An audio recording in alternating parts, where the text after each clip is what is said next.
ಎಲ್ರಿಗೂ ಕ್ಯೂರಿಯಾಸಿಟಿ ಇರುವಂಥ ಸಬ್ಜೆಕ್ಟು ಕ್ಯಾಸ್. ಯಾಕಂದರೆ ನೆನ್ನೆ ನಿಮಗೆ ಎನ್ರೋಲ್ಮೆಂಟ್ಗೆ ಕಟ್ ಆಫ್ ಡೇಟ್ನ ಕೊಟ್ಬಿಟ್ಟಿದ್ದಾರೆ. ಆಪ್ಟಿನ್ ಔಟ್ ಮಾಡ್ಕೊಳ್ಳೋದಕ್ಕೂ ಕೂಡ ಲಾಸ್ಟ್ ಡೇಟ್ ಕೊಟ್ಟಿರೋದ್ರಿಂದ ಇದ್ರ ಎಂಟ್ರೀಸು ಸೊ ನೆಕ್ಸ್ಟ್ ಮಂತ್ ನೀವು ಕಡ್ಡಾಯವಾಗಿ ಮಾಡಲೇಬೇಕಾಗಿರುತ್ತೆ. ಇಲ್ಲಿ ಮೇಯ್ನಾಗಿ ಕರ್ನಾಟಕ ಆರೋಗ್ಯ ಸಂಜೀವಿನಿ ಯೋಜನೆ, ಸೊ ಇದೆಲ್ಲ ನಿಮಗೆ ಗೊತ್ತಿರೋವಂಥದ್ದು. ಇದು ಕರ್ನಾಟಕ ಸರ್ಕಾರದ ಮಹತ್ತರವಾದಂಥ ಯೋಜನೆ ಆಗಿದೆ. ಸೊ ಏನು ಈ ಯೋಜನೆಯಲ್ಲಿ ಸರ್ಕಾರಿ ನೌಕರರು ಮತ್ತು ಅವರ ಅವಲಂಬಿತ ಕುಟುಂಬ ಸದಸ್ಯರಿಗೆ ನಗದು ರಹಿತ ಚಿಕಿತ್ಸೆಯನ್ನು ಕೊಡುವಂಥ ಒಂದು ಅವಕಾಶವನ್ನು ಕಲ್ಪಿಸಲಾಗಿದೆ. ಸೊ ಈ ಕಲ್ಪಿಸಿರುವಂಥ ಅವಕಾಶವನ್ನು ನಾವು ಅದನ್ನು ಸದುಪಯೋಗವಂತ ಪಡಿಸ್ಕೊಳ್ಳೋದಕ್ಕೆ ನಾವು HRMS ತಂತ್ರಾಂಶದಲ್ಲಿ ನಾವು ಎನ್ರೋಲ್ ಮಾಡುವಂಥದ್ದು ಕಡ್ಡಾಯವಾಗಿರುತ್ತೆ. ಸೊ ಈ ಒಂದು ಯೋಜನೆ ಆರೋಗ್ಯ ಮತ್ತು ಕುಟುಂಬ ಕಲ್ಯಾಣ ಇಲಾಖೆನಲ್ಲಿ ಬರುವಂಥ ಸ್ಯಾಸ್ಟ್ ಸಂಸ್ಥೆಯ ಮೂಲಕ ನಿರ್ವಹಿಸಲಾಗ್ತಿದೆ. ಸೊ ಇದ್ರ ಯೋಜನೆಯ ರೂಪುರೇಷೆಗಳಿಗೆ ಬಂದಾಗ ಅದಕ್ಕೆ ತುಂಬ ಆರ್ಡರ್ಸ್ಗಳಿದೆ. ಸೊ ಅದಕ್ಕೆ ರಿಲೇಟೆಡ್ ಆಗಿ ಆರ್ಡರ್ಸ್ನ ನೀವು ವೆರಿಫೈ ಮಾಡಿ, ಯಾಕಂದರೆ ಎಲ್ಲ ಆರ್ಡರ್ಸು ಹೇಳೋಕ್ಕಾಗಲ್ಲ. ಸೊ ಇಲ್ಲಿ ನಾನು ಮೇಯ್ನಾಗಿ ಏನು ಕಾನ್ಸಂಟ್ರೇಟ್ ಮಾಡ್ತೀನಿ ಅಂತಂದರೆ ಎಂಟ್ರೀಸ್ ಕಾನ್ಸಂಟ್ರೇಟ್ ಮಾಡ್ತಿದ್ದೀನಿ. ಸೊ ಈಗ ಆಲ್ರೆಡಿ ನೀವು ಸ್ಟಾರ್ಟ್ ಮಾಡಿದ್ದೀರಾ. ಸೊ ಎಷ್ಟು ಜನ ಸ್ಟಾರ್ಟ್ ಮಾಡಿದ್ದೀರಾ? ಓಕೆ, ಈಸಿಯಾಗಿ ಆಗ್ತಾ ಇದೆಯಾ? ಸೊ ತುಂಬ ಈಸಿ ಇದೆ, ತುಂಬ ಟೈಮು ತಗೊಳ್ಳಲ್ಲ, ಏನು ಟೆಕ್ನಿಕಲ್ ಇಶ್ಯೂಸ್ ಬರಲ್ಲ. ಇದಾಕಿದ್ರೆ ಅದನ್ನು ಬರ್ತಾಯಿಲ್ಲ ESR ಥರ ಅಥವಾ HRMS 2 ಥರ ತುಂಬ ಪ್ರಾಬ್ಲಮ್ಸ್ ರೇಸ್ ಮಾಡಬೇಕು ಅನ್ನೋ ಸಮಸ್ಯೆ ಇಲ್ಲ. ಸೊ ಅದಕ್ಕೊಂದು ಪ್ರಿಪ್ರೇಟರಿ ಆ್ಯಕ್ಟಿವಿಟೀಸ್ನ ನೀವು ಮಾಡಿಕೊಂಡ್ರೆ ಸೊ ಈಸಿಯಾಗಿ ನಾವು ಈ ಆ್ಯಕ್ಟಿವಿಟೀಸ್ನ ಕಂಪ್ಲೀಟ್ ಮಾಡ್ಬೋದು. ಸೊ ಈ ಆ್ಯಕ್ಟಿವಿಟೀಸ್ನ ಕಂಪ್ಲೀಟ್ ಮಾಡೋದಕ್ಕಿಂತ ಮುಂಚೆ ಸೊ ನಾವು ಈಗ ಒಂದು 2-3 ಆರ್ಡರ್ಸಲ್ಲಿ ಕುಟುಂಬ ಅನ್ನೋ ವ್ಯಾಖ್ಯಾನದ್ದು ಕೂಡ ಬದಲಾವಣೆ ಆಗಿದೆ. ಸೊ ಈಗ ಎಲ್ರಿಗೂ ಕೂಡ ಇದ್ರ ಬಗ್ಗೆ ನಾಲೆಡ್ಜ್ ಇರೋದ್ರಿಂದ ಮತ್ತೆ ಹೇಳೋ ಅಂಥ ಅವಶ್ಯಕತೆ ಇಲ್ಲ ಅಂತ ಅನ್ಕೋತೀನಿ. ಕುಟುಂಬ ಅಂದರೆ ಏನೋ, ಅದ್ರ ವ್ಯಾಪ್ತಿ ಏನೋ, ಮತ್ತು ಯಾರ್ಯಾರು ಎನ್ರೋಲ್ ಮಾಡಬೇಕು, ಸೊ ಇದರೆಲ್ಲ ಹೇಳೋ ಅಂಥ ಅವಶ್ಯಕತೆ ಇದೆಯಾ? ಯಾರು ಒಳಪಡ್ತಾರೆ ಯಾರು ಒಳಪಡಲ್ಲ ಅನ್ನೋದು ಅವಶ್ಯಕತೆ ಇಲ್ಲ ಅನ್ಕೋತೀನಿ. ಸೊ ಜಸ್ಟ್ ಎಂಟ್ರೀಸ್ ಹೇಳಿದ್ರೆ ಸಾಕು ಅಂತ ಅನ್ಕೋತೀನಿ. ಇತ್ತು ಆಮೇಲೆ 17,000 ಆಯಿತು, ಇವಾಗ 27,000 ಆಗಿದೆ. ಸೊ ಇಲ್ಲಿ ಕುಟುಂಬ ಅನ್ನೋದಕ್ಕೆ ಒಂದು ಬೇಕಿದ್ರೆ ರೀಸೆಂಟ್ ಆರ್ಡ್ರನ್ನ ಬೇಕಾದ್ರೆ ನಿಮಗೆ ಒಂದನ್ನು ತೋರಿಸ್ತೀನಿ. ಯಾಕಂದರೆ ನನಗೆ ಮತ್ತೆ ಒಂದು 2-3 ಜನ ಫೋನ್ ಮಾಡಿ ಕೇಳಿದರು. ಇಲ್ಲಿ ಸರ್ಕಾರಿ ನೌಕರನ ಅವರು ಏನಾಗಿರ್ತಾರೆ, ಪತಿ ಅಥವಾ ಪತ್ನಿ ಮತ್ತು ಅವರ ತಂದೆ ಅಥವಾ ತಾಯಿ ಮತ್ತು ಮಕ್ಕಳು, ಅವಲಂಬಿತ ಮಕ್ಕಳು. ಸೊ ಅವ್ರು ಯಾರ್ಯಾರು ಬರ್ತಾರೆ ಅಂತ ಅಂದರೆ ತಂದೆ ತಾಯಿ ಅಂತ ತಗೊಂಡಾಗ ಸೊ ಏನೇನು ಕ್ರೈಟೀರಿಯಾ ಇರಬೇಕು ಅನ್ನೋದನ್ನು DDOsಗಳು ಚೆಕ್ ಮಾಡಬೇಕಾಗುತ್ತೆ. ಸೊ ಒಂದು ಅವರು ಅವಲಂಬಿತರಾಗಿರಬೇಕು ಮತ್ತು ಅವ್ರ ಜೊತೆಯಲ್ಲಿ ವಾಸ ಮಾಡ್ತಾ ಇರಬೇಕು. ಸೊ ಅದೆಲ್ಲ ಏನು ಚೆಕ್ಕಿಂಗ್ ಎಲ್ಲ ನೀವು ಕೇಳ್ಬೋದು, ಅದು ಮಾಡ್ಬೋದಾ ಇದು ಮಾಡ್ಬೋದಾ ಅಂತ. ಅದು DDO ಅವ್ರಿಗೆ ಏನು ಆದೇಶದಲ್ಲಿದೆ ಅದ್ರ ಪ್ರಕಾರ ಕ್ರಮ ವಹಿಸೋದು ಅವ್ರ ಕರ್ತವ್ಯ ಆಗಿರುತ್ತೆ. ಸೊ ಇನ್ನು ಉಳಿದಂತೆ ಮಕ್ಕಳಿಗೆ ಬಂದಾಗ ಸೊ ಇಲ್ಲಿ ಕ್ಲಿಯರಾಗಿ ಕೊಟ್ಟಿದ್ದಾರೆ. ಸೊ ಮಗ ಮಗಳು ಮತ್ತು ಮಗ ಮತ್ತು ಮಗಳು, ಅದೇ ರೀತಿ ತಾಯಿ ಅವರು ಕೂಡ ಒಳಪಡ್ತಾರೆ. ಸೊ ನೌಕರನ ತಂದೆ ಅಥವಾ ತಾಯಿ ಅಂತಂದಾಗ ಇಲ್ಲಿ ಮಹಿಳಾ ನೌಕರನ ತಂದೆ ಮತ್ತು ತಾಯಿನೂ ಕೂಡ ಕವರ್ ಆಗ್ತಾರೆ. ಸೊ ಅಲ್ಲೂ ಕೂಡ ಇಲ್ಲಿ ಇನ್ಕಮ್ ಕ್ರೈಟೀರಿಯಾ ರಿಫ್ಲೆಕ್ಟ್ ಆಗುತ್ತೆ. ಅವ್ರು ಅವಲಂಬಿತರಾಗಿರಬೇಕು, ಜೊತೆಲಿ ವಾಸ ಮಾಡ್ತಾ ಇರಬೇಕು, ಮತ್ತು ಅವರಿಬ್ಬರ ಒಟ್ಟು ಆದಾಯ 27,000 ಇರಬೇಕು ಮಾಸಿಕವಾಗಿ. ಇನ್ನು ಮಕ್ಳಿಗೆ ಬಂದರೆ ಅವರು 30 years ಕಂಪ್ಲೀಟ್ ಆಗೋ ತನಕ ಅಥವಾ ಸ್ವಂತ ದುಡಿಮೆ ಮಾಡೋ ತನಕ ಅಥವಾ ಮದುವೆ ಆಗೋ ತನಕ. ಸೊ ಅದೇ ರೀತಿ ಮಗಳಿಗೂ ಕೂಡ ಇದೇ ಅನ್ವಯ ಆಗುತ್ತೆ. ದತ್ತು ಮಗ, ಮಗಳು ದತ್ತು ಮಗಳು, ಸೊ ಇಬ್ಬರಿಗೂ ಕೂಡ ಇದೇ ಅನ್ವಯ ಆಗುತ್ತೆ. ಅದೇ ಹೇಳಿದ್ನಲ್ಲ ಸರ್ ನಾನು ಈಗ ಡಾಕ್ಯುಮೆಂಟ್ಸ್ ಅಂತ ಅಂದಾಗ so it is left to DDO. ಏನೇನು ಡಾಕ್ಯುಮೆಂಟ್ಸ್ ತಗೋಬೇಕು ಅನ್ನೋದು ಅವ್ರ ರೆಸ್ಪಾನ್ಸಿಬಿಲಿಟಿ. ಇನ್ಕಮ್ ಅಂದಾಗ ಇನ್ಕಮ್ ಸರ್ಟಿಫಿಕೇಟ್ ತಗೋಬೇಕಾಗುತ್ತೆ.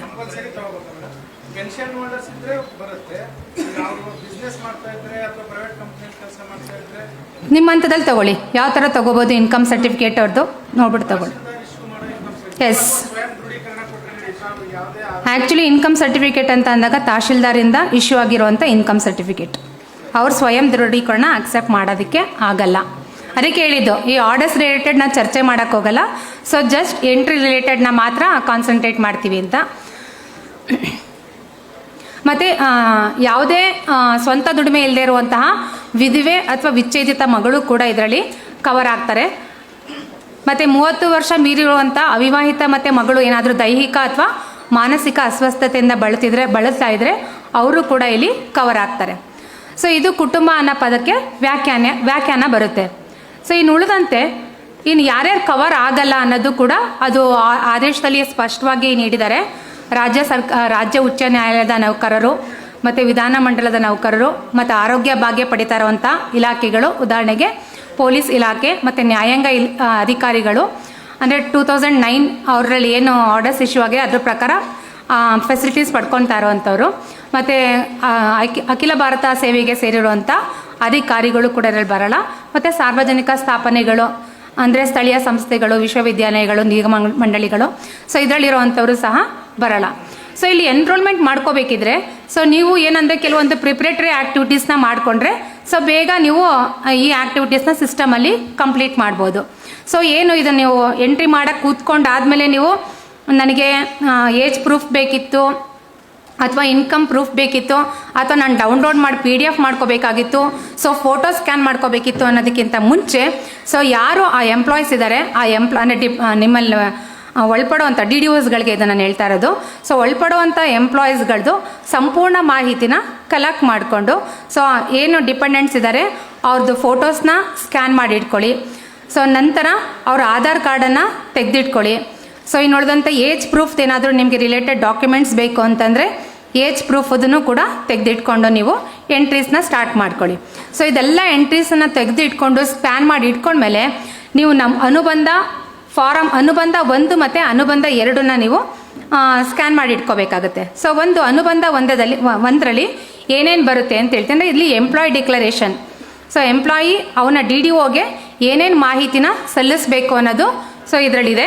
ಸೊ ಇಲ್ಲಿ ಕಂಪ್ಲೀಟಾಗಿ ಡೀಟೇಲ್ಸು ದ್ವಿಪ್ರತಿನಲ್ಲಿ ಕೊಡಿ ಅಂತ ಹೇಳಿದ್ದಾರೆ. ಸೊ ಒಂದನ್ನ ಎಂಪ್ಲಾಯ್ದು SRಲ್ಲಿ ಮೇಂಟೈನ್ ಮಾಡ್ತಾರೆ. ಸೊ ಇನ್ನೊಂದನ್ನ ಎಂಪ್ಲಾಯ್ ಅವರೇನೇ ಕೂಡ ಡಿಟೈನ್ ಮಾಡ್ಬೋದು. ಸೊ ಬೆಟರ್ ಕನ್ನಡ ಮತ್ತು ಇಂಗ್ಲೀಷಲ್ಲಿ ಎರಡರಲ್ಲೂ ಕೂಡ ಎಂಟ್ರಿ ಮಾಡಿ ಎಂಪ್ಲಾಯೀಸ್ ಕೊಡಿ.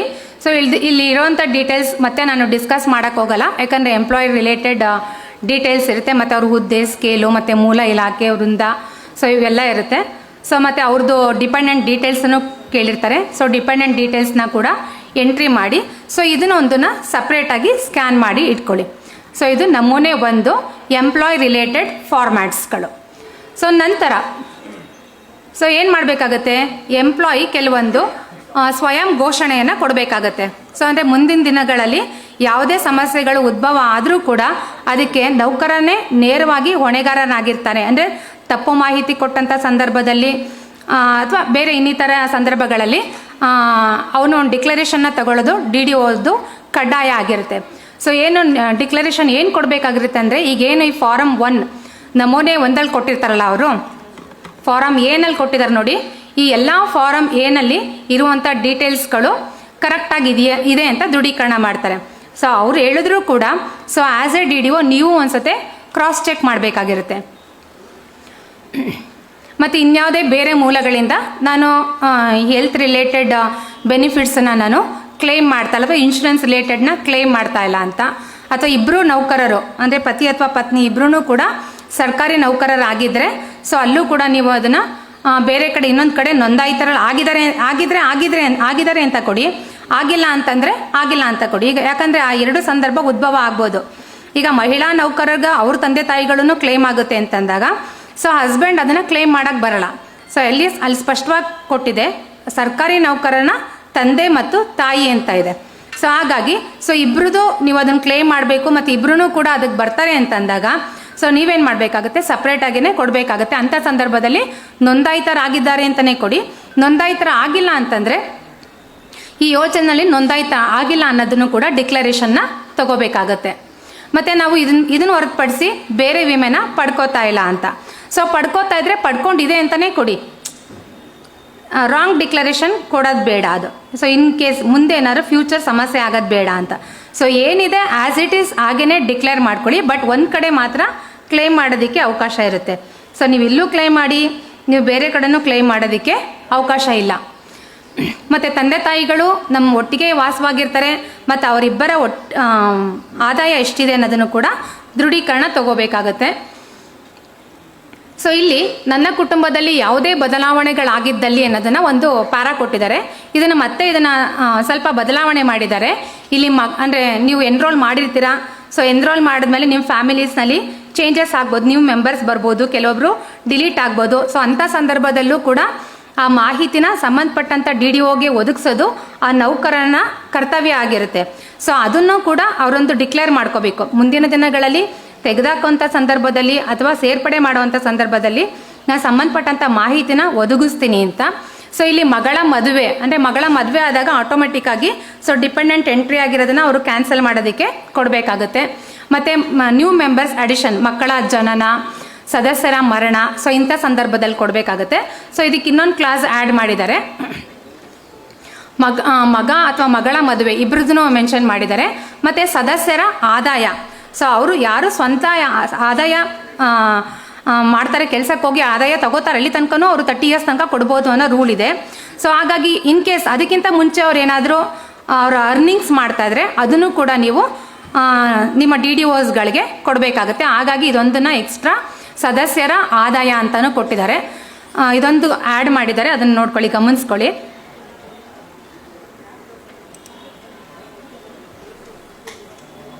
ಮತ್ತು ನನ್ನ ಜೊತೆನೇ ವಾಸ ಆಗಿದ್ದಾರೆ ಒಂದು ಸೆಲ್ಫ್ ಡಿಕ್ಲರೇಷನ್ ಕೊಡಬೇಕಾಗುತ್ತೆ. ಅಂದರೆ ಇದರಲ್ಲೇ ಕೊಡ್ತೀರಾ ನೀವು ಅದನ್ನು.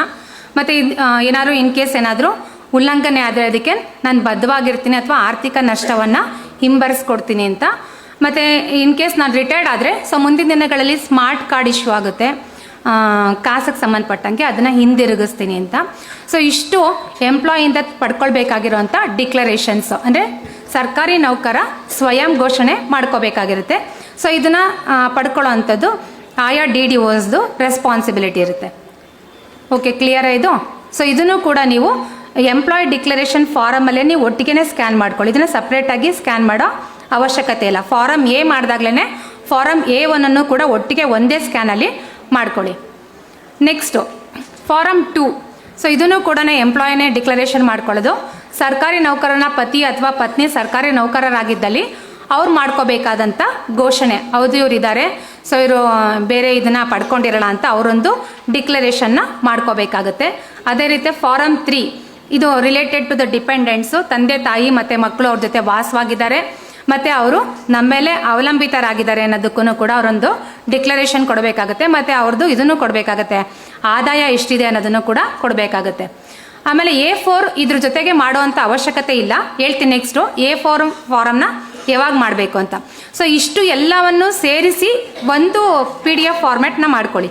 ಇದು ಪ್ರಿಪ್ರೇಟರಿ ಆ್ಯಕ್ಟಿವಿಟೀಸ್, ನೀವು ಎನ್ರೋಲ್ಮೆಂಟ್ಗೆ ಮಾಡೋಕ್ಕಿಂತ ಮುಂಚೆ ಮಾಡ್ಕೋಬೇಕಾಗಿರೋಂಥ ಆ್ಯಕ್ಟಿವಿಟೀಸ್.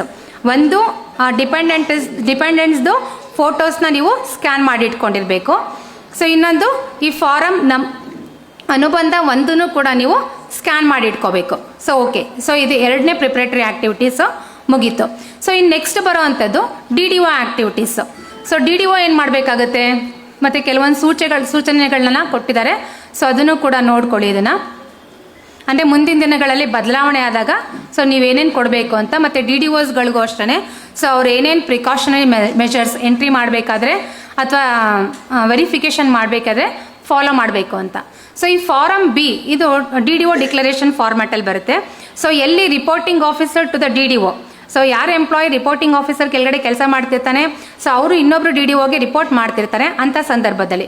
ಸೊ ಈಗ ಉದಾಹರಣೆಗೆ ಪ್ರೈಮರಿ ಸ್ಕೂಲ್ಸ್ಗಳು, ಸೊ ಅಲ್ಲಿ ಟೀಚರ್ಸ್ಗಳಿಗೆ ರಿಪೋರ್ಟಿಂಗ್ ಆಫೀಸರ್ಸು ಅಲ್ಲಿ HMsಗಳಾಗಿರ್ತಾರೆ. ಬಟ್ ಅವ್ರಿಗೆ DDOs ಯಾರಾಗಿರ್ತಾರೆ, BO ಆಗಿರ್ತಾರೆ.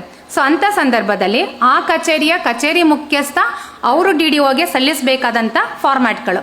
ಯಾಕಂದರೆ ಎಲ್ಲನೂ ಕೂಡ BO ಹಂತದಲ್ಲಿ ಅಥವಾ DDO ಹಂತದಲ್ಲಿ ಅಂದರೆ ನಂಬರ್ ಆಫ್ ಎಂಪ್ಲಾಯೀಸ್ಗಳು ಜಾಸ್ತಿ ಇದ್ದಂಥ ಸಂದರ್ಭದಲ್ಲಿ ಎಲ್ಲವನ್ನೂ ಕೂಡ ವೆರಿಫಿಕೇಷನ್ ಮಾಡೋಕ್ಕಾಗದೆ, ಅಂದರೆ ಈ ಥರ ವ್ಯವಸ್ಥೆ ಇದ್ದಂಥ ಸಂದರ್ಭದಲ್ಲಿ ರಿಪೋರ್ಟಿಂಗ್ ಆಫೀಸರು ಅದನ್ನು ವೆರಿಫೈ ಮಾಡಿ ಅವ್ರು DDOಗೆ ರಿಪೋರ್ಟ್ ಮಾಡಬೇಕಾಗತ್ತೆ. ಸೊ ಅದೊಂದು ಏನಿಲ್ಲ, ಜಸ್ಟ್ ಅವರೊಂದು ವೆರಿಫಿಕೇಷನ್ ಮಾಡಿದ್ದೀನಿ ಅಂತ ಅಂದರೆ ಅವನು ಘೋಷಣೆ ಅಥವಾ ಪ್ರಮಾಣ ಪತ್ರವನ್ನು ಅವ್ನು DDOsಗಳಿಗೆ ಸಬ್ಮಿಟ್ ಮಾಡಬೇಕಾಗುತ್ತೆ. ಸೊ ಇಲ್ಲಿ ಅವ್ರು ಎಷ್ಟು ಜನ ಬರ್ತಾರೆ, ಡಿಪೆಂಡೆಂಟ್ ಡೀಟೇಲ್ಸು ಅವ್ರದನ್ನೆಲ್ಲ ಎಂಟ್ರಿ ಮಾಡಿ ಅವ್ರಿಗಿರುವಂಥ ಸಂಬಂಧ ಮತ್ತು ಸೊ ಏನಾದರೂ ಕಾಲಮಲ್ಲಿ ನಮೂದನೆ ಮಾಡೋಂಗಿದ್ರೆ ಮಾಡಿ ಅದನ್ನು ಸಬ್ಮಿಟ್ ಮಾಡಬೇಕಾಗುತ್ತೆ. ಸೊ ನೆಕ್ಸ್ಟು ಫಾರಮ್ C ಅಂದರೆ ಆ ಕಚೇರಿಯ DDO ಡಿಕ್ಲರೇಷನ್ ಮಾಡ್ಕೋಬೇಕಾಗತ್ತೆ ಇಲ್ಲಿ. ಸೊ ಹೌದು ಅವ್ರು ಕೊಟ್ಟಿರುವಂಥ ಇದು ಎಲ್ಲ ಕರೆಕ್ಟ್ ಆಗಿದೆ, ವೆರಿಫೈ ಮಾಡಿದ್ದೀನಿ ಅಂತ ಡಿಕ್ಲರೇಷನ್ ಮಾಡ್ಕೋಬೇಕಾಗುತ್ತೆ. ಸೊ ಫಾರಮ್ ಬಿ ಮತ್ತು ಫಾರಮ್ ಸಿನ ನೀವು ಡಿ.ಡಿ.ಒ ಡಿಕ್ಲರೇಷನ್ ಫಾರ್ಮ್ಯಾಟಲ್ಲಿ ಒಂದನ್ನು ಸ್ಕ್ಯಾನ್ ಮಾಡಿ ಇಟ್ಕೊಳ್ಳಿ, ಅಥವಾ ನೀವು ಸಪ್ರೇಟಾಗಿ ಸ್ಕ್ಯಾನ್ ಮಾಡ್ಬೋದು. ಬಟ್ ಒಂದು ಫೈಲ್ನ ಅಕ್ಸೆಪ್ಟ್ ಮಾಡ್ತಾ ಇದೆ ಇದು. ಸೊ ESR ಥರ ಮಲ್ಟಿಪಲ್ ಫೈಲ್ಸ್ ಅಕ್ಸೆಪ್ಟ್ ಮಾಡ್ತಾ ಇಲ್ಲ ಇಲ್ಲಿ. ಸೊ ಒಂದು ಫೈಲಲ್ಲಿ ಕಂಪ್ಲೀಟ್ ಆಗಿರೋ ಥರ ಚೆಕ್ ಮಾಡ್ಕೊಳ್ಳಿ. ಸೊ ನಾನು ನಮೂನೆ ಬಂದಾಗ A1 A2 A3 ಒಂದನ್ನ PDF ಮಾಡ್ಕೊಳ್ಳಿ. ಸೊ ಇದು ಡಿ.ಡಿ.ಒ ಡಿಕ್ಲರೇಷನ್ ಫಾರ್ಮ್ಯಾಟಿಗೆ ಬಂದಾಗ ಬಿ ಇದ್ರೆ ಅನ್ವಯಿಸಿದ್ರೆ ಬಿ ಮಾಡ್ಕೊಳ್ಳಿ, ಇಲ್ಲ ಅಂತಂದರೆ ಸಿನ ಮಾಡ್ಕೊಳ್ಳಿ. ಸೊ ಈಗ you are ready to enter, ಅಂದರೆ ನೀವು ಎನ್ರೋಲ್ ಮಾಡೋದಕ್ಕೆ ರೆಡಿ ಇದ್ದೀರಾ ಅಂತ. ಸೊ ಇದರಲ್ಲಿ ಏನಾದರೂ ಡೌಟ್ಸ್ ಇದೆಯಾ? ಸೊ ನೆಕ್ಸ್ಟು ನಾವೇನು ಮಾಡ್ತೀವಿ, ಸೊ ಮತ್ತೆ ನಿಮಗೆ ಲಾಗಿನ್ ಆಗಿ ಅವಶ್ಯಕತೆ ಎಲ್ಲ ಲಾಗಿನ್ ಆಗಿಬಿಟ್ಟಿದ್ದೀನಿ. ಸೊ ಎಲ್ಲರೂ ಕೂಡ HRMS 2ನ ಬಳಸ್ತಾ ಇರೋದ್ರಿಂದ ಮತ್ತೆ ನಾನು ಲಾಗಿನ್ ಪೇಜ್ ತೋರಿಸಿ ಮತ್ತೆ ಹಾಕೋ ಅವಶ್ಯಕತೆ ಇಲ್ಲ. ಸೊ ಇಲ್ಲಿ ನೀವು ನಾವು ಲಾಗಿನ್ ಆದಾಗ HRMS 1ಗೆ ನಾವು ಲಾಗಿನ್ ಆದಾಗ ಸೊ ಲಾಸ್ಟ್ 3 ಸ್ಕ್ರೀನ್ಸ್ಗಳು ಸೊ ನಿಮಗೆ ಕ್ಯಾಸ್ಗೆ ರಿಲೇಟೆಡ್ ಆಗಿರುತ್ತೆ. ಸೊ ಮೊದಲನೇ ಸ್ಕ್ರೀನ್ ಏನಪ್ಪ ಅಂತಂದರೆ ಫ್ಯಾಮಿಲಿ ಡಿಪೆಂಡೆಂಟ್ ಎಂಟ್ರಿ ಫಾರಮ್ ಕ್ಯಾಸ್. ಅಂದರೆ ಇಲ್ಲಿ ನಿಮ್ಮ ಕಚೇರಿನಲ್ಲಿ ಬರುವಂಥ ಎಲ್ಲ ಸಿಬ್ಬಂದಿಗಳದ್ದು ಸೊ ನೀವೇನು ಮಾಡ್ತೀರಾ, ಅವ್ರು ಡಿಪೆಂಡೆಂಟ್ ಡೀಟೇಲ್ಸ್ನ ಎಂಟ್ರಿ ಮಾಡ್ಕೋತೀರಾ. ಸೊ ಇಲ್ಲಿ ನಾನು ಫ್ಯಾಮಿಲಿ ಡಿಪೆಂಡೆಂಟ್ ಎಂಟ್ರಿ ಫಾರಮ್ ಕ್ಯಾಸ್ನ ಸೆಲೆಕ್ಟ್ ಮಾಡ್ಕೋತಾ ಇದ್ದೀನಿ. ಸೊ ಮತ್ತೆ ತೋರ್ಸಂಗೆ ಆಯ್ತಿದು.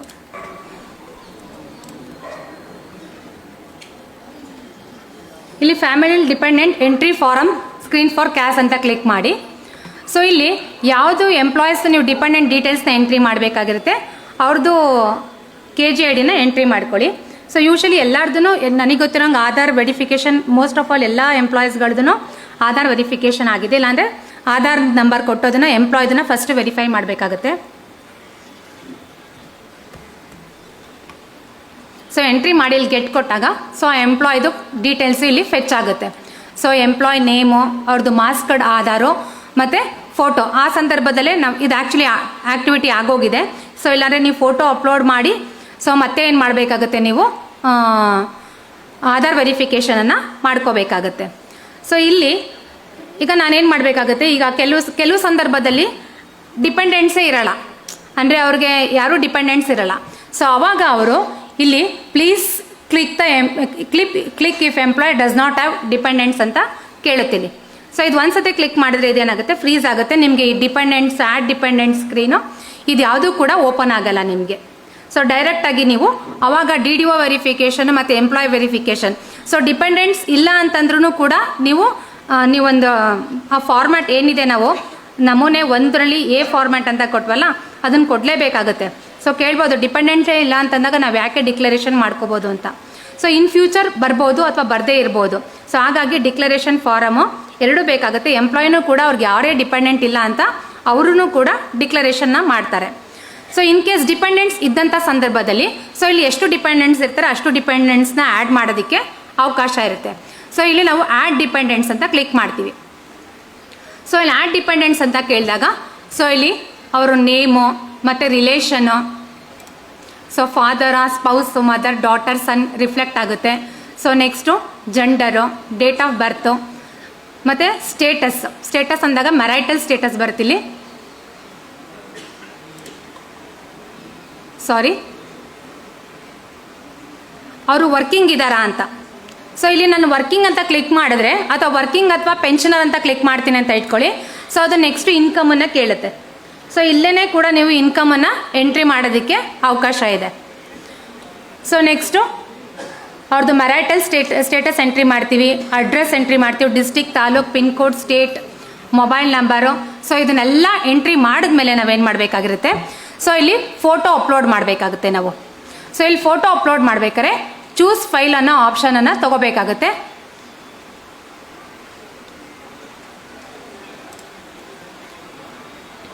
ಸೊ ಇಲ್ಲಿ ನೋಡ್ಕೊಳ್ಳಿ, ಪ್ರಿಪ್ರೇಟರಿ ಆ್ಯಕ್ಟಿವಿಟೀಸ್ ಅಂತ ಹೇಳಿದ್ರೆ ಇದನ್ನು ಹೇಳೋದು ಮರ್ತೆ, ಫೋಟೋ ಯಾವಾಗ್ಲೂ 50 KB ಇರಬೇಕು ಮತ್ತು JPG ಫೈಲಲ್ಲೇ ಇರಬೇಕು. ಅದೇ ರೀತಿ ನೀವು ಎಂಪ್ಲಾಯ್ ಡಿಕ್ಲರೇಷನ್ ಫಾರಮ್ ಮತ್ತು ಡಿ.ಡಿ.ಒ ಡಿಕ್ಲರೇಷನ್ ಫಾರಮ್ ಅಂತ ಹೇಳಿದ್ನಲ್ಲ ಅದು 500 KB ಇರಬೇಕು ಮತ್ತು PDF ಫಾರ್ಮ್ಯಾಟಲ್ಲಿ ಇರಬೇಕು. ಸೊ ಇದೆಲ್ಲ ನಿಮ್ಮ ಹತ್ರ ಆಲ್ರೆಡಿ ಇದೆ ಅಂತ ಅಂದಾಗ, ಸೊ ಈಗ ಉದಾಹರಣೆಗೆ ನಾನು ಕೆಲವೊಂದು ಸ್ಕ್ರೀನ್ಸಲ್ಲಿ ಎಂಟ್ರಿ ಮಾಡಿರೋದಿದೆ.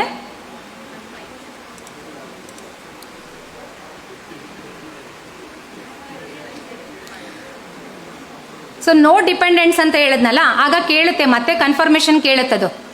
ಸೊ ಏನಂತ are you sure the selected employee doesn't have dependents ಅಂತ ಕೇಳುತ್ತೆ.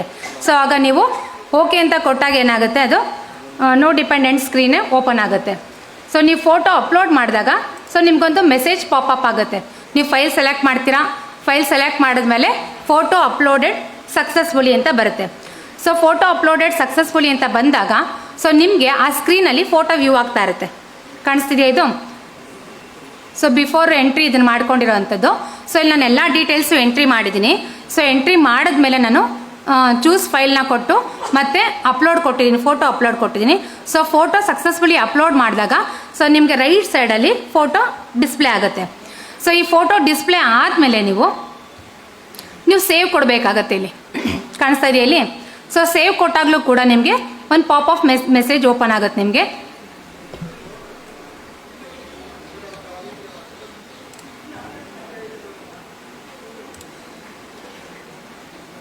ರೆಕಾರ್ಡ್ ಸೇವ್ಡ್ ಸಕ್ಸಸ್ಫುಲಿ ಅಂತ ಬರುತ್ತೆ. ಡಿಪೆಂಡೆಂಟ್ಸ್ ರೆಕಾರ್ಡ್ ಸೇವ್ಡ್ ಸಕ್ಸಸ್ಫುಲಿ ಅಂತ. ಸೊ ಇಲ್ಲಿ ನಾವು ಡಿಪೆಂಡೆಂಟ್ಸ್ದು ಡೀಟೇಲ್ಸ್ನೆಲ್ಲ ಎಂಟ್ರಿ ಮಾಡಿದ್ಮೇಲೆ ಫೋಟೋಸು ಎಲ್ಲ ಅಪ್ಲೋಡ್ ಮಾಡಿದ್ಮೇಲೆ ಫೋಟೋಸು ಕೂಡ ರಿಫ್ಲೆಕ್ಟ್ ಆಯಿತು ರೈಟ್ ಸೈಡ್ ನಮಗೆ.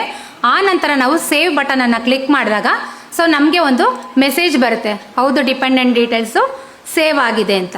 ಸೊ ನೆಕ್ಸ್ಟ್ ನಾವೇನು ಮಾಡಬೇಕು, ಆ ಡಿಪೆಂಡೆಂಟ್ಸ್ ಆಧಾರ್ನ ನಾವು ವ್ಯಾಲಿಡೇಟ್ ಮಾಡಬೇಕಾಗಿರುತ್ತೆ.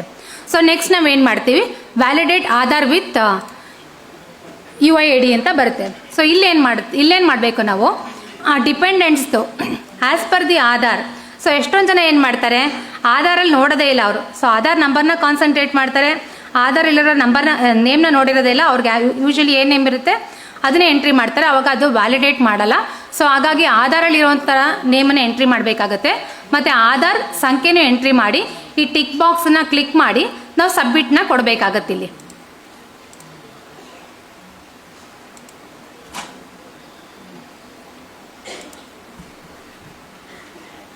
ಸೊ ಇಲ್ಲಿ ನೋಡಿ, ಇಲ್ಲಿ ಹೆಸರು ಎಂಟ್ರಿ ಮಾಡಿದ್ದೀವಿ, ಇಲ್ಲಿ ಆಧಾರ್ ಸಂಖ್ಯೆ ಎಂಟ್ರಿ ಮಾಡಿದ್ದೀವಿ. ಆಧಾರ್ ಸಂಖ್ಯೆನ ನಾವು ಎಂಟ್ರಿ ಮಾಡಿದ್ಮೇಲೆ ಸೊ ಕರೆಕ್ಟಾಗಿದ್ದರೆ ಎರಡೂ ಮಾಹಿತಿ ಕರೆಕ್ಟಾಗಿದ್ದರೆ ಸೊ ಅದು ವ್ಯಾಲಿಡೇಟ್ ಮಾಡುತ್ತದು.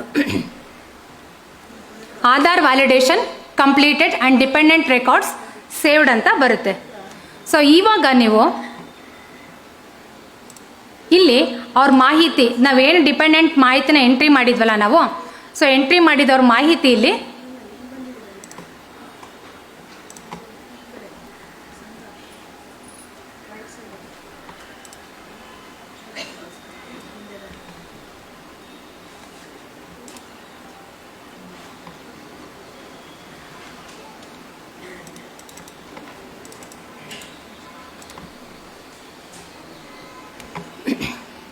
ಎಂಟ್ರಿ ಮಾಡಿದ್ಮೇಲೆ ಈ ಡೇಟಾ ಇಲ್ಲಿ ಗ್ರಿಡ್ಡಲ್ಲಿ ರಿಫ್ಲೆಕ್ಟ್ ಆಗುತ್ತೆ. ಸೊ ಈಗೇನು ನಿಮಗೆ ನಾನು ಸ್ಲೈಡ್ಸಲ್ಲಿ ತೋರಿಸಿರೋ ಡೇಟಾ ಎಂಟ್ರಿ ಎಲ್ಲ ಮಾಡಿದ್ಮೇಲೆ ಸೊ ಇಲ್ಲಿ ರಿಫ್ಲೆಕ್ಟ್ ಆಗ್ತಿದೆ ಡಿಪೆಂಡೆಂಟ್ ಡೀಟೇಲ್ಸು. ಸೊ ಈ ಥರ ಒಬ್ಬರು ಡಿಪೆಂಡೆಂಟ್ಸು ಅಥವಾ ಒಂದಕ್ಕಿಂತ ಜಾಸ್ತಿ ಡಿಪೆಂಡೆಂಟ್ಸ್ನ ಕೂಡ ನೀವು ಎಂಟ್ರಿ ಮಾಡ್ಬೋದು. ಸೊ ಎಂಟ್ರಿ ಮಾಡಿದ್ಮೇಲೂ ಕೂಡ ನಿಮ್ಗೆ ಎಡಿಟ್ಗೆ ಆಪ್ಷನ್ ಇದೆ. ಸೊ ಮತ್ತೆ ನೀವು ಫಸ್ಟ್ ವ್ಯೂ ಮಾಡ್ಕೊಳ್ಳಿ. ಸೊ ವ್ಯೂ ಆದಾಗ ಬರುತ್ತೆ ನಿಮ್ಗೆ ಏನೇನು ಎಂಟ್ರಿ ಮಾಡಿದಿರಾ ಆ ಎಲ್ಲ ಡೀಟೇಲ್ಸು ನಿಮಗೆ ರಿಫ್ಲೆಕ್ಟ್ ಆಗುತ್ತೆ. ಸೊ ವ್ಯೂ ಮಾಡಿ ನಿಮಗೆ ಮತ್ತೆ ಅದನ್ನು ಎಡಿಟ್ ಮಾಡಬೇಕು ಅಂತಂದರೆ ಎಡಿಟ್ ಬಟನನ್ನು ಕ್ಲಿಕ್ ಮಾಡಿದ್ರೆ ಸೊ ಮತ್ತೆ ನಿಮಗೆ ಇದೇ ಫೀಲ್ಡ್ಸ್ ಓಪನ್ ಆಗುತ್ತೆ. ಸೊ ಮತ್ತೆ ನೀವು ಅದನ್ನು ಎಡಿಟ್ ಮಾಡ್ಕೋಬೋದು. ಇಲ್ಲ ನಮಗೆ ಡಿಪೆಂಡೆಂಟ್ಸ್ದು ಡೀಟೇಲ್ಸು ಬೇಡ, ಇನ್ನೊಂದು ಸಪ್ರೇಟ್ ಎಂಟ್ರಿ ಮಾಡಬೇಕಿತ್ತು ಅಂದಾಗ ನಿಮಗೆ ಡಿಲೀಟ್ಗೂ ಆಪ್ಷನ್ ಇದೆ. ಇಲ್ಲಿ ಆಧಾರ್ ವ್ಯಾಲಿಡೇಷನ್ ಆಗಿರೋದು ಸ್ಟೇಟಸ್ಸು ತೋರಿಸ್ತಾ ಇದೆ. ಸೊ ಎರಡೂ ಮ್ಯಾಚ್ ಆಗಿ ಅದು ಮೆಸೇಜ್ ಬಂತಲ್ಲ, ಆಧಾರ್ ವ್ಯಾಲಿಡೇಷನ್ ಸಕ್ಸಸ್ಫುಲಿ ಕಂಪ್ಲೀಟೆಡ್ ಅಂತ, ಇಲ್ಲಿ ನಮಗೆ ಗ್ರೀನ್ ಟಿಕ್ ವಿಸಿಬಲ್ ಆಗುತ್ತೆ. ಸೊ ಇಷ್ಟೆಲ್ಲ ಎಂಟ್ರಿ ಮಾಡಿದ್ಮೇಲೆ, ಅಂದರೆ ಇದು ಬರೀ ಒಂದೇ ಡಿಪೆಂಡೆಂಟ್ಸ್ನ ಎಂಟ್ರಿ ಮಾಡಿ ನೀವು ಎಂಪ್ಲಾಯ್ ಡಿಕ್ಲರೇಷನ್ ಫಾರಮ್ನ ಅಪ್ಲೋಡ್ ಮಾಡಬಾರ್ದು. ಸೊ ನಿಮ್ಮ ಫ್ಯಾಮಿಲಿನಲ್ಲಿ ಯಾರ್ಯಾರೆಲ್ಲ ಡಿಪೆಂಡೆಂಟ್ ಅಂತ ನೀವು ಗುರುತಿಸಿದ್ದೀರಾ ಸೊ ಅವ್ರದ್ದೆಲ್ಲ ಡೀಟೇಲ್ಸ್ನು ಕೂಡ ಮತ್ತೆ ನೀವು ಆ್ಯಡ್ ಡಿಪೆಂಡೆಂಟ್ಸ್ ಅಂತಂದರೆ ಮತ್ತೆ ಹೊಸ ಸ್ಕ್ರೀನ್ ಓಪನ್ ಆಗುತ್ತೆ. ಸೊ ಮತ್ತೆ ಮಾಡ್ತಾ ಹೋದಾಗ ನಿಮ್ಗೆ 2-3 ಜನ ಇದ್ದಾಗ ಸೊ 2-3 ಜನದ ಡೇಟಾನೂ ಕೂಡ ಇಲ್ಲಿ ಗ್ರಿಡ್ಡಲ್ಲಿ ರಿಫ್ಲೆಕ್ಟ್ ಆಗುತ್ತೆ. ಸೊ ಓಕೆ, ಇದೆಲ್ಲ ಮಾಡಾಯಿತು, ಡಿಪೆಂಡೆಂಟ್ ಡೀಟೇಲ್ಸ್ ಎಲ್ಲನೂ ಕಂಪ್ಲೀಟ್ ಆಯಿತು. ಸೊ ಈಗ DDOಗೆ ಕ್ಲಾರಿಟಿ ಇದೆ, ಅವರೆಲ್ಲಾನು ಎಂಟ್ರಿ ಮಾಡಿದ್ದಾರೆ ಅಂತ. ಸೊ ಇಲ್ಲಿ ನಾವು ಎಂಪ್ಲಾಯ್ ಡಿಕ್ಲರೇಷನ್ ಫಾರಮ್ನ ಅಪ್ಲೋಡ್ ಮಾಡೋಕ್ಕೆ ಹೋದಾಗ ಮತ್ತೆ ಸಿಸ್ಟಮು ಒಂದು ಮೆಸೇಜ್ನ ಕೇಳುತ್ತೆ. Are you sure all the dependents are updated ಅಂತ ಕೇಳುತ್ತೆ. ಅಂದರೆ ಯಾರಾದ್ರೂ ಬಿಟ್ಬಿಟ್ಟಿದ್ದೀರಾ ಅಂತ ಕೇಳ್ತಾ ಇರುತ್ತದು. ಸೊ ಈಗ ಓಕೆ ಅಂತ ಕೊಟ್ಟಾಗ ಸೊ ಈ ಚೆಕ್ ಬಾಕ್ಸ್ ಎನೇಬಲ್ ಆಗುತ್ತೆ. ನಿಮಗೆ ಇಲ್ಲಿ ಚೆಕ್ ಬಾಕ್ಸ್ ಎನೇಬಲ್ ಆದಾಗ ನೀವು ಫೈಲ್ ಚೂಸ್ ಮಾಡಬೇಕಾಗುತ್ತೆ. ಸೊ ಇಲ್ಲಿ ಯಾವ ಫೈಲ್ನ ಅಪ್ಲೋಡ್ ಮಾಡ್ತೀರಾ ನೀವು? ಸೊ ನಿಮ್ಗೆ ಹಿಂದೆ ಹೇಳಿದೆ ನಮೂನೆ 1ರಲ್ಲಿ ಬರುವಂಥ ಫಾರಮ್ A1, A2, A3 ಇಷ್ಟು ಫಾರಮನ್ನು ಸೇರಿಸಿ ಒಂದು PDF ಮಾಡ್ಕೊಳ್ಳಿ. ಅದು 500 KB ಒಳಗಡೆ ಇರಬೇಕು. ಸೊ ಅದನ್ನು ತಗೊಂಡು ಫೈಲ್ನ ಚೂಸ್ ಮಾಡಿ ನೀವು ಅಪ್ಲೋಡ್ ಮಾಡಬೇಕಾಗತ್ತೆ. ಸೊ ಅಪ್ಲೋಡ್ ಮಾಡಿದಾಗ same as it is. So ನಿಮಗೆ ಮೆಸೇಜ್ ಪಾಪಪ್ ಆಗುತ್ತೆ. ಸೊ ಅಪ್ಲೋಡೆಡ್ ಸಕ್ಸಸ್ಫುಲಿ ಅಂತಲೂ ಬರುತ್ತದು.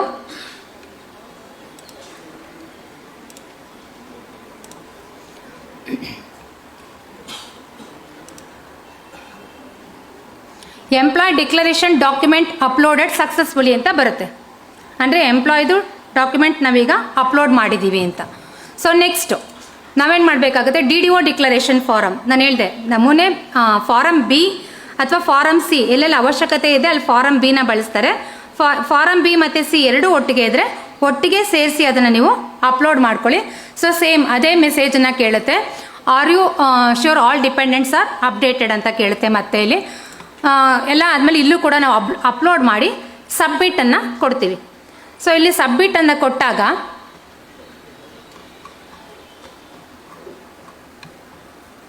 ಸೊ ಈ ಡೀಟೇಲ್ಸು ಈಗ ನಾವು ಎಂಟ್ರಿ ಫಾರಮ್ದು ಕಂಪ್ಲೀಟಾಗಿ ಮುಗೀತು.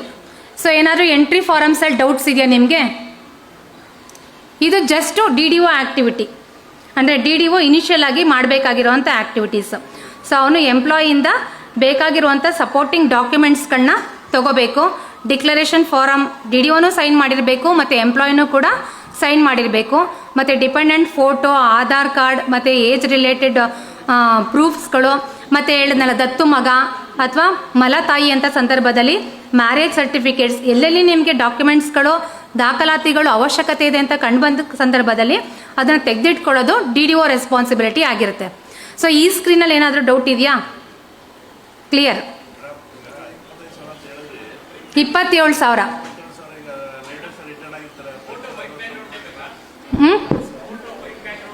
ವೈಟ್ ಬ್ಯಾಕ್ಗ್ರೌಂಡ್ ಬೇಕು. ಸಾರಿ, ಅದೊಂದು ಹೇಳಿಲ್ಲ. ವೈಟ್ ಬ್ಯಾಕ್ಗ್ರೌಂಡ್ ಇದ್ರೆ ಕ್ಲಾರಿಟಿ ಇರುತ್ತೆ ಅಂತ ಅಷ್ಟೇ. ನೀವು ಹಂಗೆ ಅಪ್ಲೋಡ್ ಮಾಡಿದ್ರು ತಗೊಳ್ತದು. ವಿತೌಟ್ ವೈಟ್ ಬ್ಯಾಕ್ಗ್ರೌಂಡ್ ಕೊಡದೆ ಅಪ್ಲೋಡ್ ಮಾಡಿದ್ರು ತಗೊಳುತ್ತೆ. ಬಟ್ ಕ್ಲಿಯರ್ ಆಗಿರಲಿ ಅಂತ ಅಂದ್ಬಿಟ್ಟು ವೈಟ್ ಬ್ಯಾಕ್ಗ್ರೌಂಡ್ ಅಂತ ಹೇಳ್ತಾ ಇರೋದು ಅಷ್ಟೇ. ಏನೋ ಹೇಳಿದ್ರಿ ನೀವು?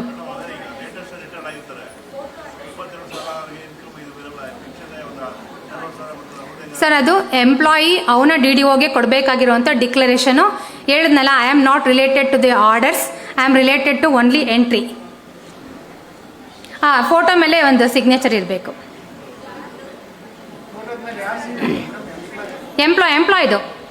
Employee signature ಹಾಕ್ಬಿಟ್ಕೊಡಿ.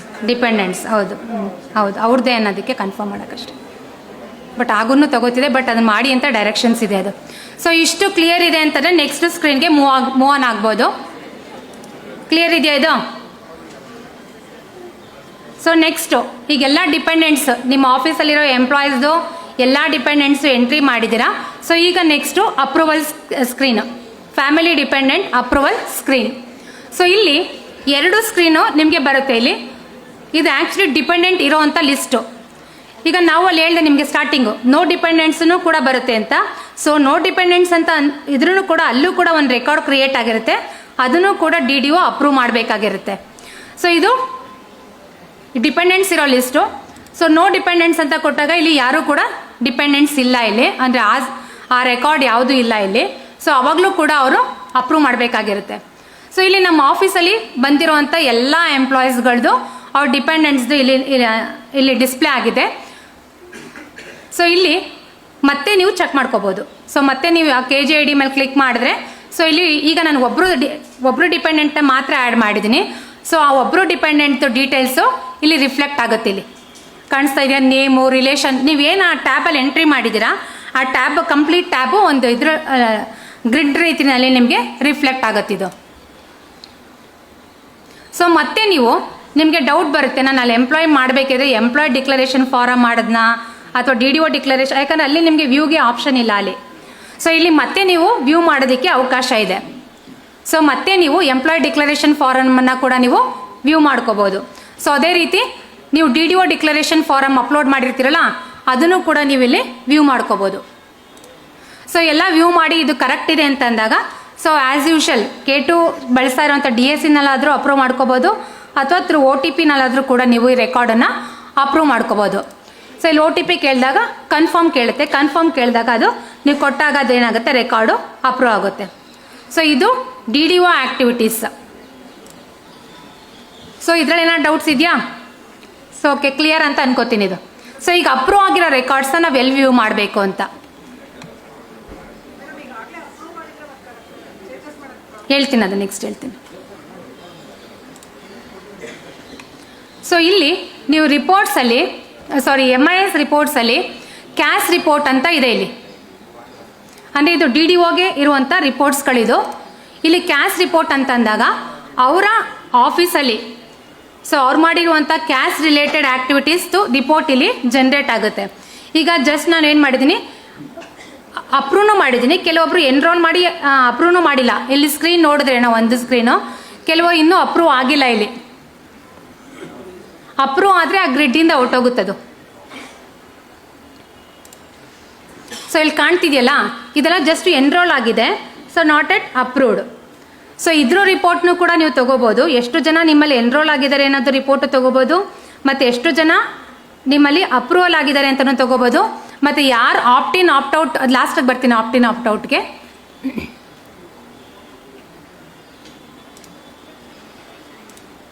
ಸೊ ಈಗ ಜಸ್ಟು ಎನ್ರೋಲ್ಡ್ ರಿಪೋರ್ಟ್ ತೊಗೋಣ. ಸೊ ಎನ್ರೋಲ್ಡ್ ರಿಪೋರ್ಟ್ ಅಂತಂದರೆ ಆ DDO ಆಫೀಸಲ್ಲಿ ಎಷ್ಟು ಜನ ಎನ್ರೋಲ್ ಮಾಡಿದ್ದಾರೆ ಅಂತ. ಸೊ ಅದು ನಿಮಗೆ ಎಕ್ಸೆಲಲ್ಲೂ ಕೂಡ ಸಿಗುತ್ತೆ, ಸೇಮ್ ಫಾರ್ಮ್ಯಾಟು, ಮತ್ತು PDF ಅಲ್ಲೂ ಕೂಡ ನೀವು ಡೌನ್ಲೋಡ್ ಮಾಡ್ಕೋಬೋದು. ಸೊ ಅದೇ ರೀತಿ ಸೊ ಕೆಲವೊಂದು ರೆಕಾರ್ಡ್ಸ್ಗಳು ಅಪ್ರೂವ್ ಆಗಿದೆ. ಈಗ ಫಾರ್ ಎಕ್ಸಾಂಪಲ್ ನಮ್ಮದೇ ಅಪ್ರೂವಲ್ ಆಗಿದೆ. ಸೊ ಇಲ್ಲೂ ಕೂಡ ನಾವು ಅಪ್ರೂವ್ ರಿಪೋರ್ಟ್ಸ್ ಅಂತ ಕೊಟ್ಟಾಗ ನಮಗೆ ಇಲ್ಲಿ ಅಪ್ರೂವಲ್ ರಿಪೋರ್ಟ್ಸು ಇಲ್ಲಿ ಬರುತ್ತೆ. ಸೊ ಇದನ್ನು ನಾವು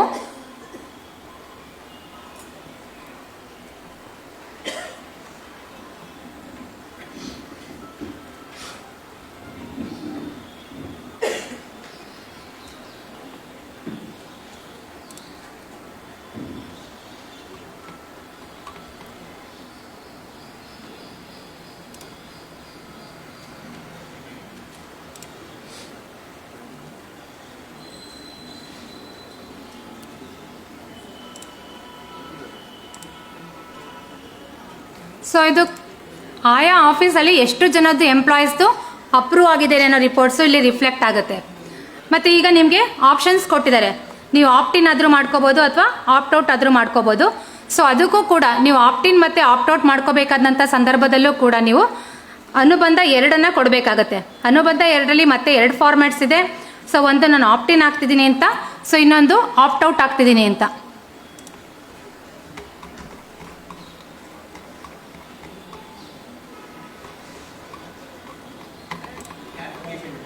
ಹಾಂ, ಅದೊಂದು ಫಾರ್ಮ್ಯಾಟ್ ತೋರಿಸೋಣ ಅಂತ ನೋಡಿದೆ, ಆಪ್ಟಿನ್ ಆಪ್ಟೌಟ್ದು. ಇಲ್ಲಿ ಅನುಬಂಧ 2ರಲ್ಲಿ ನಮೂನೆ 1 ನೀವೇನು ಮಾಡ್ತೀರಾ, ನಾನು ಆಪ್ಟಿನ್ ಆಗ್ತಿದ್ದೀನಿ ಅಂತ ಕೊಡ್ತೀರಾ, ಮತ್ತು ಎಷ್ಟು ಕಟಾವಣೆ ಮಾಡಬೇಕು ಅಂತಲೂ ಮೆನ್ಷನ್ ಮಾಡಿಕೊಡ್ತೀರಾ. But as it is group wise ಅದು ಪ್ರೀ ಡಿಟರ್ಮೈನ್ಡ್ ಆಗಿದೆ.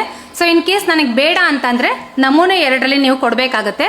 ಸೊ ಅಂಥ ಸಂದರ್ಭದಲ್ಲಿ ನೀವು ರೆಕಾರ್ಡ್ಸ್ ಎಲ್ಲ ಅಪ್ರೂವ್ ಮಾಡಿದ್ಮೇಲೆ ಇದು, ಸೊ ಏನು ನೀವು ಇಲ್ಲಿ ನಾವು ರೆಕಾರ್ಡ್ಸ್ನ ಅಪ್ರೂವ್ ಮಾಡ್ಕೊಂಡ್ವಿ, ಸೊ ಅಪ್ರೂವ್ ಮಾಡ್ಕೊಂಡು ಆದಮೇಲೆ ನಾವೇನು ಮಾಡ್ತೀವಿ, ಇಲ್ಲಿ ಆಪ್ಟಿನ್ ಆಪ್ಟೌಟ್ನ ತಗೋತೀವಿ.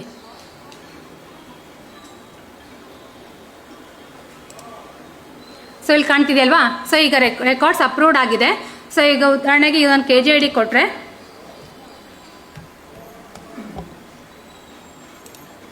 ಸೊ ಈಗ ಕೇಳುತ್ತೆ ಈ ಎಂಪ್ಲಾಯೀಸ್ದು, ಸೊ ನೀವು ಆಪ್ಟಿನ್ ಆಗ್ತೀರಾ ಅಥವಾ ಆಪ್ಟೌಟ್ ಆಗ್ತೀರಾ ಅಂತ. ಸೊ ಇಲ್ಲಿ ನಾನು ಆಪ್ಟಿನ್ ಅಂತ ಕೊಟ್ಟಾಗ, ಸೊ ಅದು ಹೇಳಿದ್ನಲ್ಲ ನಮೂನೆ 2ರಲ್ಲಿರುವಂಥ ಅನುಬಂಧ 2ರಲ್ಲಿರುವಂಥ ನಮೂನೆ 1 ಅಥವಾ 2 ಯಾರು depends on the employee. So ಅದು ಐಚ್ಛಿಕ, ಅವರು ಆಪ್ಟ್ ಮಾಡೋಕ್ಕಾದ್ರೂ ಮಾಡ್ಬೋದು ಅಥವಾ ಆಪ್ಟ್ ಔಟ್ ಆದ್ರೂ ಕೂಡ ಮಾಡ್ಬೋದು. ಸೊ ಆ ಫೈಲ್ ಸೆಲೆಕ್ಟ್ ಮಾಡಿ ಇಲ್ಲಿ ಅಪ್ಲೋಡ್ ಮಾಡಿ ಆ್ಯಸ್ ಇಟ್ ಈಸ್. ಇಲ್ಲೂ ಕೂಡ ಅಪ್ರೂವಲ್ OTP ಲೆವೆಲ್ ಅಥವಾ DSC ಸೈನ್ ಅಪ್ರೂವಲ್ ಆಗಿ ಕೇಳುತ್ತೆ ಇಲ್ಲಿ.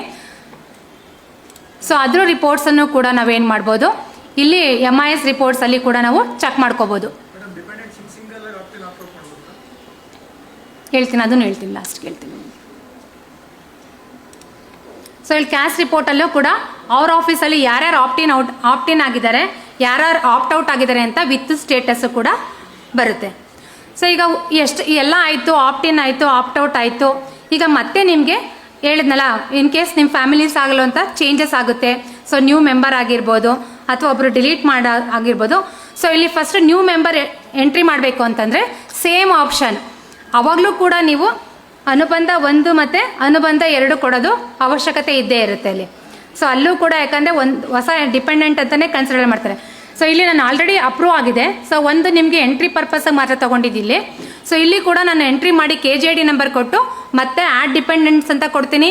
ಮತ್ತೆ ಇಲ್ಲಿ ಎಂಪ್ಲಾಯ್ ಡಿಕ್ಲರೇಷನ್ ಫಾರಮನ್ನು ಕೂಡ ಅಪ್ಲೋಡ್ ಮಾಡಬೇಕಾಗುತ್ತೆ. ಮತ್ತು DDO ಡಿಕ್ಲರೇಷನ್ ಫಾರಮನ್ನು ಕೂಡ ನಾವು ಅಪ್ಲೋಡ್ ಮಾಡಿ ಸೇಮ್ ಪ್ರೊಸೀಜರ್, ಸೇಮ್ ಅದೇ ರೀತಿ ಅದನ್ನು ನಾವು ಅಪ್ರೂವ್ ಮಾಡ್ಕೋಬೇಕಾಗುತ್ತೆ. ಸೊ ನ್ಯೂ ಅಡಿಷನ್ ಟೈಮಲ್ಲಿ ಈಗ ಉದಾಹರಣೆಗೆ ಅಲ್ಲಿರುವಂಥ ಫ್ಯಾಮಿಲಿ ಮೆಂಬರ್ಸಲ್ಲಿ ಯಾರಾದರೂ ಒಬ್ಬರನ್ನ ಡಿಲೀಟ್ ಮಾಡಬೇಕು ಅನ್ನೋ ಸಂದರ್ಭದಲ್ಲಿ, ಸೊ ಅವಾಗಲೂ ಅಷ್ಟೇ ಈ ಎಂಪ್ಲಾಯ್ ಡಿಕ್ಲರೇಷನ್ ಫಾರಮಲ್ಲಿ ಹೇಳಿದೆ ನಾನು, ಈ ಸಂದರ್ಭದಲ್ಲಿ ಬಳಸಬೇಕಾಗತ್ತೆ. ಏನು ಫಾರಮ್ A4 ಅನ್ನೋ ಫಾರ್ಮ್ಯಾಟನ್ನು ಇಲ್ಲಿ ಬಳಸಬೇಕಾಗುತ್ತೆ. ಯಾಕಂದರೆ ನಾನು ಆಲ್ರೆಡಿ ಅಪ್ರೂವ್ ಮಾಡಿಬಿಟ್ಟಿದ್ದೆ. ಅಪ್ರೂವ್ ಮಾಡಿ ಮತ್ತೆ ಒಬ್ಬ ಹೊಸ ಎಂಪ್ಲಾಯ್ನ ನಾನು ಆ್ಯಡ್ ಮಾಡ್ತಿದ್ದೀನಿ ಅಂತಂದಾಗ ಸೊ ನೀವು ಈ ಫಾರ್ಮ್ಯಾಟನ್ನು ಜೊತೆಗೆ ಸಬ್ಮಿಟ್ ಮಾಡಬೇಕಾಗುತ್ತೆ. ಇದು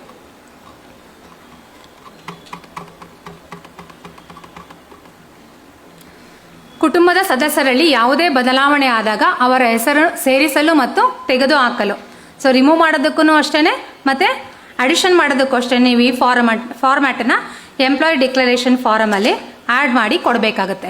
ಸೊ ಇದು ಅಡಿಷನ್ ಆಯಿತು. ಈಗ ಆಲ್ರೆಡಿ ಅಪ್ರೂವ್ ಆಗಿದೆ, ಅವ್ರನ್ನ ಅನ್ಅಪ್ರೂವ್ ಮಾಡಬೇಕು ಅಥವಾ ತೆಗೆದಾಕಬೇಕು ಅಂತಂದಾಗ ಇಲ್ಲಿ ಫ್ಯಾಮಿಲಿ ಡಿಪೆಂಡೆಂಟ್ ಅನ್ಅಪ್ರೂವ್ಡ್ ಫಾರ್ಮ್ ಕ್ಯಾಸ್ ಅಂತ ಇದೆ. ಸೊ ಇಲ್ಲಿ ನಾನು ಯಾವ ಎಂಪ್ಲಾಯ್ ಇದ್ದಾರೆ ಅವ್ರದ್ದನ್ನು ಕ್ಲಿಕ್ ಮಾಡ್ತೀನಿ. ಸೊ ಆ ಎಂಪ್ಲಾಯ್ದು ಎಲ್ಲ ಡಿಪೆಂಡೆಂಟ್ಸು ಇಲ್ಲಿ ರಿಫ್ಲೆಕ್ಟ್ ಆಗ್ತಾರೆ. ಸೊ ಅಲ್ಲಿ ರಿಫ್ಲೆಕ್ಟ್ ಆದಾಗ ಸೊ ನಾವು ಯಾರನ್ನ ರಿಮೂವ್ ಮಾಡಬೇಕಾಗತ್ತೆ, ಇಲ್ಲಿ ಚೆಕ್ ಬಾಕ್ಸಲ್ಲಿ ಕ್ಲಿಕ್ ಮಾಡಿ ಸೊ ಅನ್ಅಪ್ರೂವ್ ಅಂತ ಕೊಟ್ಟಾಗ ಸೊ ಅದೇನಾಗುತ್ತೆ, ರೆಕಾರ್ಡ್ಸು ಅನ್ಅಪ್ರೂವ್ ಆಗುತ್ತೆ. ಮತ್ತು ನಿಮಗೆ ಆ ಫಾರ್ಮ್ಯಾಟ್ ನೆಕ್ಸ್ಟ್ ಸ್ಮಾರ್ಟ್ ಕಾರ್ಡಲ್ಲಿ ಹೇಗೆ ಬರ್ಬೋದು ಅಂತ ಅಂದರೆ ಸೇಮ್ ಇದೇ ಡೀಟೇಲ್ಸು ನಿಮಗೆ ಈಗ ಇನ್ನೂ ಕಾರ್ಡ್ ಬರಲಿಲ್ಲ ನಮಗೆ ಅಂತ ವೆಯ್ಟ್ ಮಾಡೋ ಅವಶ್ಯಕತೆ ಇಲ್ಲ. ಸೊ ನೀವು ಅದ್ರ ರಿಪೋರ್ಟನ್ನು ಕೂಡ DSA ಸೈನ್ ಆಗಿರುವಂಥ ರಿಪೋರ್ಟನ್ನು ಕೂಡ ಪಡ್ಕೋಬೋದು. ಒಂದು ನಿಮಿಷ ಇದನ್ನು ಹೇಳ್ಬಿಟ್ಟು ನಿಮ್ಮನ್ನ ಕೇಳ್ತೀನಿ.